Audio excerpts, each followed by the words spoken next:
ತುಂಬ ಸುಲಭವಾಗಿ 5 ನಿಮಿಷದಲ್ಲಿ ಬೆಂಡೆಕಾಯಿ ಪಲ್ಯನ ಹೇಗೆ ಮಾಡೋದು ಅಂತ ನೋಡೋಣ ಬನ್ನಿ.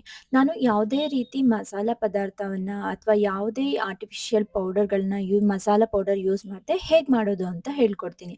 ಮೊದಲನೇದಾಗಿ ನಾವು ಒಂದು ಚಿಕ್ಕ ಈರುಳ್ಳಿಯನ್ನ ಕಟ್ ಮಾಡ್ಕೋಬೇಕು. ಮತ್ತೆ ಒಂದು ಟೊಮ್ಯಾಟೊ ಕಟ್ ಮಾಡ್ಕೋಬೇಕು. ಹಾಗೆ ಕಾಯಿ ತುರಿ ಮತ್ತೆ ಬೆಂಡೆಕಾಯಿ 1/4 ಕೆಜಿಯಷ್ಟು ತಗೊಳ್ಬೇಕು. ಮತ್ತೆ ಒಗ್ಗರಣೆಗೆ ಬಂದ್ಬಿಟ್ಟು ಕರಿಬೇವು ಮತ್ತೆ ಹಸಿಮೆಣಸು 2 ಏನೋ ಕಟ್ ಮಾಡ್ಕೊಂಡಿದ್ದೀನಿ. ಮತ್ತೆ ಬೆಳ್ಳುಳ್ಳಿ ಇದನ್ನ ತಗೊಂಡಿದ್ದೀನಿ. ನೆಕ್ಸ್ಟು ಸಾಸಿವೆ ಕೂಡ ತಗೊಳ್ಬೇಕು. ನೆಕ್ಸ್ಟ್ ಬಂದ್ಬಿಟ್ಟು ನಾವು ಇವಾಗ ಬಾಣಲೆಯನ್ನ ಇಟ್ಬಿಟ್ಟು ಸ್ವಲ್ಪ ಎಣ್ಣೆನ ಬಂದ್ಬಿಟ್ಟು ನಾವು ಎಷ್ಟು ಬೇಕೋ ಅಷ್ಟು ನೋಡ್ಬಿಟ್ಟು ಹಾಕ್ಕೊಳ್ಬೇಕು. ತುಂಬ ಆಯಿಲ್ ಜಾಸ್ತಿ ಹಾಕೊಳ್ಳುವಂತಹ ಅವಶ್ಯಕತೆ ಕೂಡ ಇರಲ್ಲ. ಸೊ ನಾವು ಮಿನಿಮಮ್ ಅಂದರೆ ತುಂಬ ಕ್ಯಾಲೋರೀಸ್ ಇರೋದ್ರಿಂದ ಸೊ ಆಯಿಲ್‌ನ ನೋಡ್ಬಿಟ್ಟು ನಾವು ಯೂಸ್ ಮಾಡೋದು ತುಂಬ ಬೆಟರು. ಸೊ ನೋಡಿ ನಾನು ಆಯಿಲ್‌ನ ತಗೊಂಡಿದ್ದೀನಿ. ಇದು ಸ್ವಲ್ಪ ಬಿಸಿ ಆದ್ಮೇಲೆ ನಾನು ಒಗ್ಗರಣೆಗೆ ಸಾಸಿವೆಯನ್ನ ಹಾಕ್ತಾ ಇದ್ದೀನಿ. ಇದು ಎಣ್ಣೆ ಬಿಸಿ ಆದ್ಮೇಲೆ ಕಾದಿರೋದ್ರಿಂದ ಚಟ ಚಟ ಅಂತ ಸಿಡಿಯುತ್ತೆ. ನೆಕ್ಸ್ಟ್ ಒಗ್ಗರಣೆಗೆ ಬೆಳ್ಳುಳ್ಳಿ ಹಾಕೋಬೇಕು. ಬೆಳ್ಳುಳ್ಳಿ ಸ್ವಲ್ಪ ಬೆಂದಾದ್ಮೇಲೆ ನಾವು ನೆಕ್ಸ್ಟು ಸ್ವಲ್ಪ ನೋಡಿ ಈ ಥರ ನೀಟಾಗಿ ಫ್ರೈ ಮಾಡ್ಕೋಬೇಕು ಬೆಳ್ಳುಳ್ಳಿನ, ಒಗ್ಗರಣೆನ. ನೆಕ್ಸ್ಟ್ ಬಂದ್ಬಿಟ್ಟು ಕಟ್ ಮಾಡಿಟ್ಕೊಂಡಿರುವಂತಹ ಈರುಳ್ಳಿ ಹಾಕಬೇಕು. ನೋಡಿ ಈರುಳ್ಳಿಯನ್ನ ಈ ಥರ ನೀಟಾಗಿ ಸ್ವಲ್ಪ ಎಷ್ಟು ಈರುಳ್ಳಿ ಎಣ್ಣೆಯಲ್ಲಿ ಒಗ್ಗರಣೆಯಲ್ಲಿ ಬೇಯುತ್ತೋ ಅಷ್ಟು ಟೇಸ್ಟ್ ಕೂಡ ಬರುತ್ತೆ ನಮಗೆ. ಸೊ ನೋಡಿ ಎಷ್ಟು ಚೆನ್ನಾಗಿ ಈರುಳ್ಳಿ ಬೇಯ್ತಾ ಇದೆ.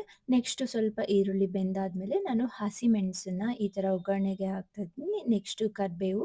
ಈ ಟೈಮಲ್ಲಿ ನಾವು ಹಸಿಮೆಣಸು ಮತ್ತು ಕರಿಬೇವು ಹಾಕೋದ್ರಿಂದ ಹಸಿಮೆಣಸು ಸ್ವಲ್ಪ ಚೆನ್ನಾಗಿ ಖಾರ ಬಿಡುತ್ತೆ ಮತ್ತು ಕರಿಬೇವಿನ ಫ್ಲೇವರು ತುಂಬ ಚೆನ್ನಾಗಿ ಬರುತ್ತೆ. ಸೊ ನಾವು ಫಸ್ಟೇ ಹಾಕೊಳ್ಬೋದು ಬಟ್ ಅದು ತುಂಬ ಸಿಡಿಯುತ್ತೆ. ಸೊ ಈರುಳ್ಳಿ ಹಾಕಿದ ಮೇಲೆ ಹಾಕೊಳ್ಳೋದು ಬೆಟರು. ನೆಕ್ಸ್ಟ್ ಬಂದ್ಬಿಟ್ಟು ನಾನು ಕಟ್ ಮಾಡಿ ಇಟ್ಕೊಂಡಿರುವಂತಹ ಒಂದು ಟೊಮ್ಯಾಟೋವನ್ನು ಹಾಕ್ಕೊಳ್ತಾ ಇದ್ದೀನಿ.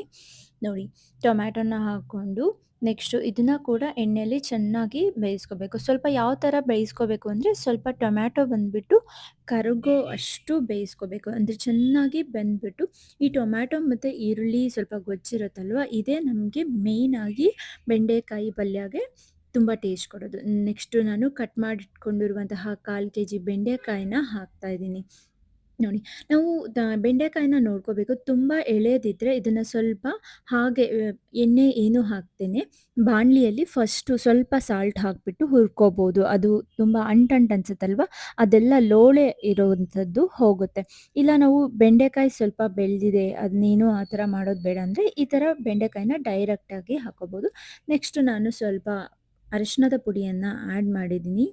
ನೋಡಿ ನೆಕ್ಸ್ಟು ಈ ಥರ ನಾನು ಇನ್ನು ನೀರು ಹಾಕಿಲ್ಲ. ಹಾಗೆ ಸ್ವಲ್ಪ ಎಣ್ಣೆಯಲ್ಲಿ ನೀಟಾಗಿ ಫ್ರೈ ಆಗೋ ಥರ ಬೇಯಿಸ್ಕೊಳ್ತಾ ಇದ್ದೀನಿ ಬೆಂಡೆಕಾಯಿನ. ಇದು ಸ್ವಲ್ಪ ಬೆಳೆದಿರೋದ್ರಿಂದ ಆ ಥರ ಲೋಳೆ ಬೆಂಡೆಕಾಯಲ್ಲಿರುವಂಥ ಲೋಳೆ ಆ ಥರ ಏನೂ ಇಲ್ಲ. ಸೊ ನಾನು ಡೈರೆಕ್ಟಾಗಿ ನೀರನ್ನ ಹಾಕ್ತಾ ಇದ್ದೀನಿ. ನೀರು ನೋಡ್ಕೋಬೇಕು. ಬೆಂಡೆಕಾಯಿ ತುಂಬ ಎಳೆದಿದ್ರೆ ಜಾಸ್ತಿ ಏನು ನೀರು ಬೇಕಾಗೋದಿಲ್ಲ. ಆಮೇಲೆ ಇದು ತುಂಬ ಎಳೆದೂ ಇಲ್ಲ ಆಮೇಲೆ ತುಂಬ ಬೆಳೆದಿಲ್ಲ. ಸೊ ನಾರ್ಮಲ್ ಮೀಡಿಯಮ್ ಆಗಿದೆ. ಸೊ ನಾನಿಷ್ಟು ನೀರನ್ನ ನೋಡಿಕೊಂಡು ನಾನು ಅರ್ಧ ಮುಕ್ಕಾಲು ಗ್ಲಾಸಷ್ಟು ನೀರು ಹಾಕಿದ್ದೀನಿ ಇದಕ್ಕೆ.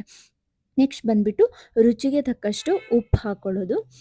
ಫಸ್ಟು ನಾನು ತುಂಬ ಉಪ್ಪು ಹಾಕ್ಕೊಂಡಿರಲ್ಲ, ಸ್ವಲ್ಪ ಹಾಕ್ಕೊಂಡಿರ್ತೀನಿ. ಟೊಮ್ಯಾಟೊ ಈರುಳ್ಳಿಗೆ ಎಷ್ಟು ಬೇಯಬೇಕೋ ಅಷ್ಟು ಹಾಕ್ಕೊಂಡಿದ್ದೆ. ನೆಕ್ಸ್ಟ್ ಬಂದ್ಬಿಟ್ಟು ಸ್ವಲ್ಪ ಉಪ್ಪನ್ನು ಆ್ಯಡ್ ಮಾಡಿದ್ದೀನಿ. ನೋಡಿ ಎಷ್ಟು ನೀಟಾಗಿ ಚೆನ್ನಾಗಿ ಬೆಂಡೆಕಾಯಿ ಬೇಯ್ತಾ ಇದೆ. ಕೆಲವೊಬ್ಬರು ಬಂದ್ಬಿಟ್ಟು ಬೆಂಡೆಕಾಯಿ ಪಲ್ಯಕ್ಕೆ ಶೇಂಗಾ ಪುಡಿನ ಬಳಸ್ತಾರೆ. ಇನ್ನು ಕೆಲವೊಬ್ಬರು ತೆಂಗಿನ ತುರಿನ ಯೂಸ್ ಮಾಡ್ತಾರೆ. ನಾನು ಇಲ್ಲಿ ತೆಂಗಿನ ತುರಿನ ಹಾಕ್ತಾ ಇದ್ದೀನಿ. ನೀವು ಇದ್ರ ಬದಲು ಆಂಧ್ರ ಸ್ಟೈಲಲ್ಲಿ ಮಾಡೋದಾದರೆ ನೀವು ಶೇಂಗಾ ಪುಡಿನ ಈ ಥರ ಫೈನಲಾಗಿ ಹಾಕ್ಬಿಟ್ಟು ಬೆಂಡೆಕಾಯಿಗೆ ಟಚ್ ಕೊಡ್ಬೇಕು.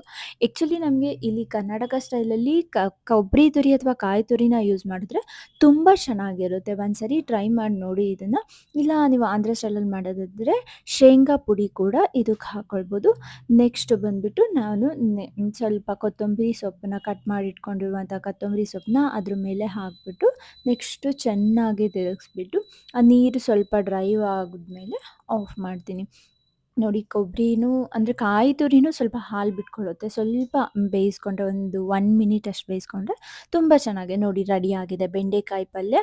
ಬಾಯ್ಸ್ ಅಂತೂ ಆರಾಮಾಗಿ ಇದನ್ನು ಟ್ರೈ ಮಾಡ್ಬೋದು. ತುಂಬ ಈಸಿ ಆದಂತಹ ರೆಸಿಪಿ. ನಾನು ಯಾವುದೇ ರೀತಿ ಬೇರೆ ಯಾವುದೂ ಪ್ರಾಡಕ್ಟು ಯೂಸ್ ಮಾಡಿಲ್ಲ. ಒಂದ್ಸರಿ ಟ್ರೈ ಮಾಡಿ.